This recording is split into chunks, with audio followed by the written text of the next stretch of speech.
আমাদের এখানে প্রবাসীরা বেশি, বিদেশিরা বেশি। আমি বুধবারে এসেছি সৌদি আরব থেকে।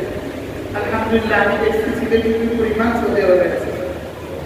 আমাকে কয়েক হাজার সৌদি দিয়েছে, ইয়ামুতে কয়েক হাজার ছেড়ে দিয়েছে, দাম্মামে আর আবার কয়েক হাজার ছেড়ে দিয়েছে।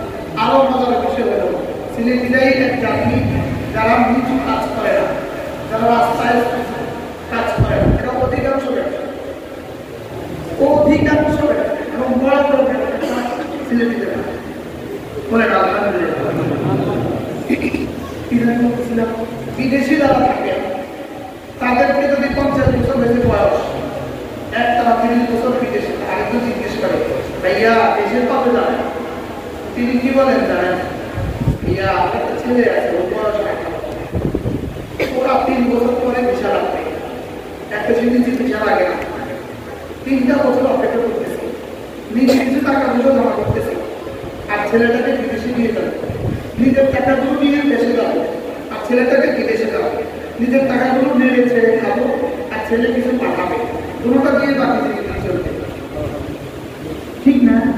সব বিদেশিরা কিন্তু এই ছেলেটাকে বসিয়ে যাবো, নিজে কিছু টাকা নিয়ে যাবে, নিজেগুলো একটু নাড়াচাড়া করে খাবো, ছেলে কিছু পাঠাবে। কোরআনে কারীম কি জানেন? ইবাদত হলো নিজের টাকা, আর কোরআনে কারীম হলো ছেলের পাঠানো টাকা। আপনি তো অচিরেই বিদেশ থেকে চলে যাবেন, এটা কিন্তু বিদেশ, মানে এটা কিন্তু আর জান্নাত কিন্তু দেশ, কবর কিন্তু দেশ, আখিরাত কিন্তু দেশ। যে দেশে মানুষ বেশি সময় থাকে ওটাকে দেশ বলে, যেটাতে অল্প সময় থাকে ওটাকে কি বলে? বিদেশিরা সবাই বলছেন আমি প্রবাসী।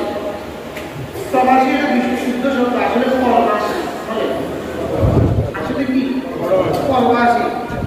আর এটা আমাদের ভাষায় হয়ে গেছে